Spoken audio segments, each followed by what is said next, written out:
standing ovation d'un côté, sifflet de l'autre. À quelques jours du palmarès, le 71e Festival de Cannes connaît ses premiers vrais émois. Récit d'une soirée clivante, où le rire flirte avec l'horreur. JACOVIDESBORDEMOREAUBESTIMAGE, lundi 14 mai, Grand Théâtre Lumière.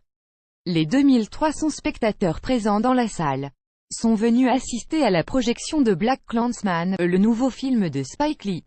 Un petit événement pour professionnels et cinéphiles qui se réjouissent du grand retour de Lee en compétition officielle, 27 ans après Jungle Fever. Sur le papier, l'histoire est un peu folle et adaptée des mémoires de Ron Stallworth. Dans les années 70, un policier noir et un autre juif infiltrent le Ku Klux Klan de David Duke, responsable du mouvement. À l'arrivée, BlacKkKlansman est un pamphlet antiraciste férocement militant, qui dénonce ouvertement l'Amérique de Trump.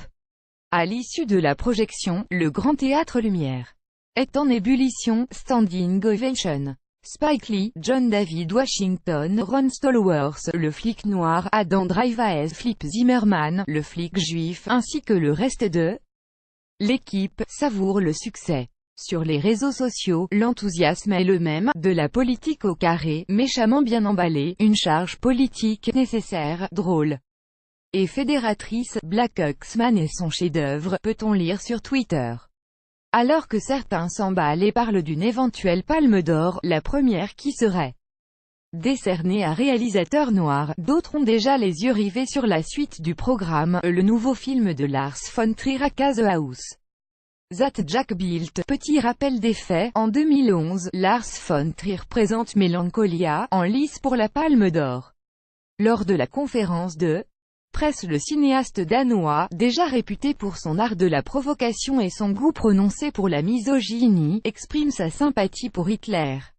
Dans la foulée de ses déclarations, Lars von Trier est déclaré persona non grata par le Festival de Cannes. 7 ans plus tard, le conseil d'administration semble avoir fait table rase du passé. La direction du Festival de Cannes invite Lars von Trier à venir présenter son nouveau long-métrage.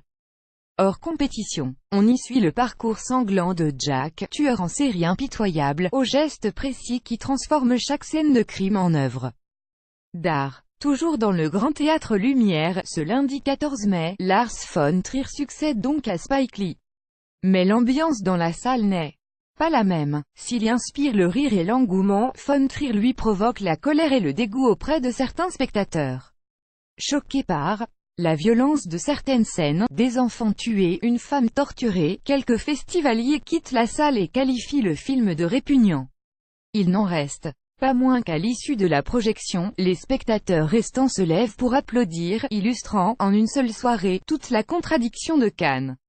Sur Twitter, les internautes sont divisés. Si certains parlent d'un film puissant, une magnifique réflexion sur la création, d'autres se disent outrés, premier malaise pour les festivaliers, qui s'étonnent aussi de voir figurer en sélection un film violent à l'égard des femmes, alors même que ces dernières sont mises à l'honneur dans cette édition, seulement quelques mois après le séisme Weinstein.